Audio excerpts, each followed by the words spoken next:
नमस्कार भक्तजनों, स्वागत है आपका आपके अपने YouTube channel the devotional speaker में।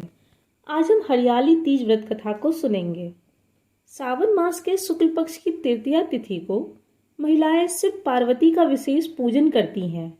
उसे हरियाली तीज कहा जाता है। देश के बड़े भाग में यही पूजन आषाढ़ तृतीया को मनाया जाता है।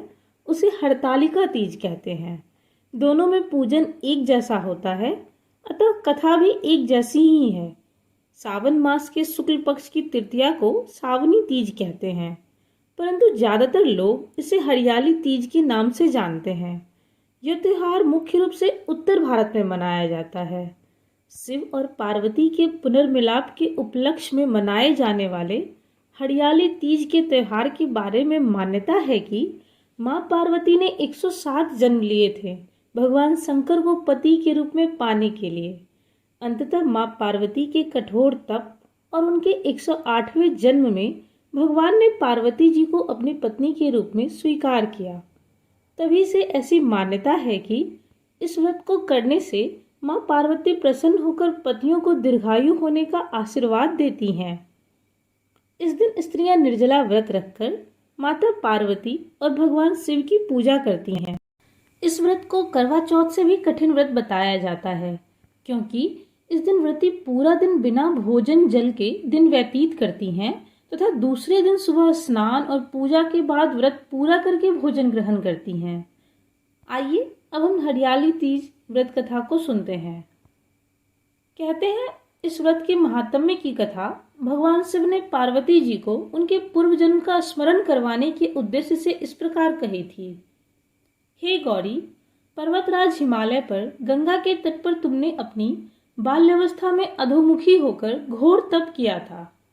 इस अवधि में तुमने अन्न न खाकर केवल हवा का ही सेवन के साथ तुमने सूखे पत्ते चबाकर काटी थी।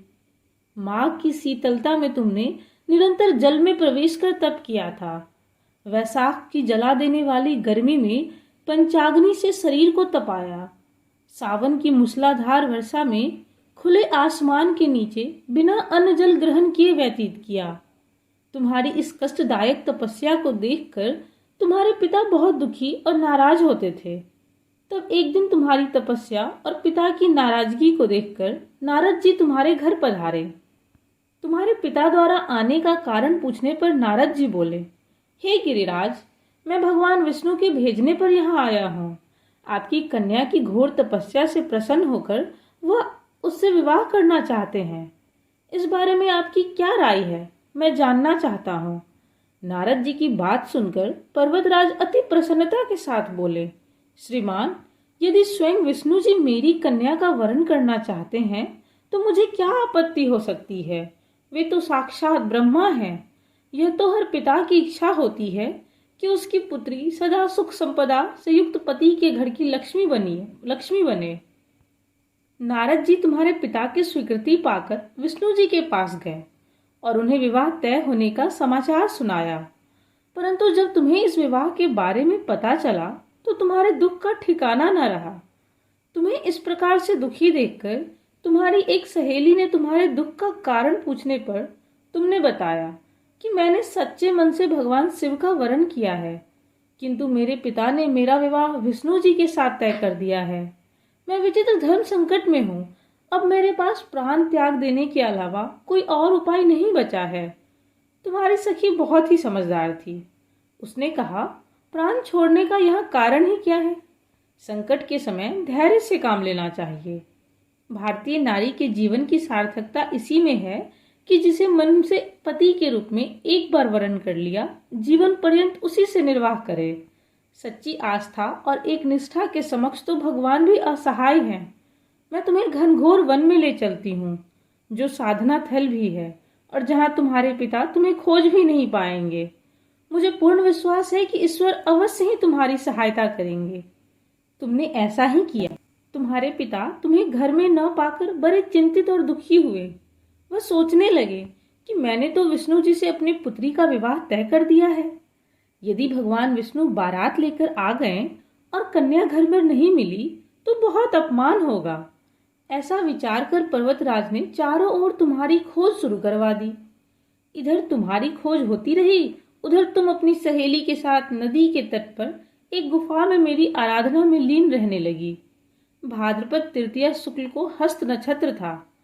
उस दिन तुमने रेत के शिवलिंग का निर्माण किया, रात भर मेरी स्तुति में गीत गाकर जागरण किया।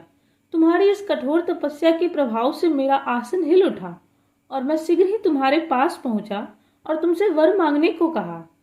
तब अपनी तपस्या के फलीभूत मुझे अपने समक्ष पाकर तुमने कहा, मैं आपको सच्चे मन से पति के रूप में वरण कर चुकी हूँ।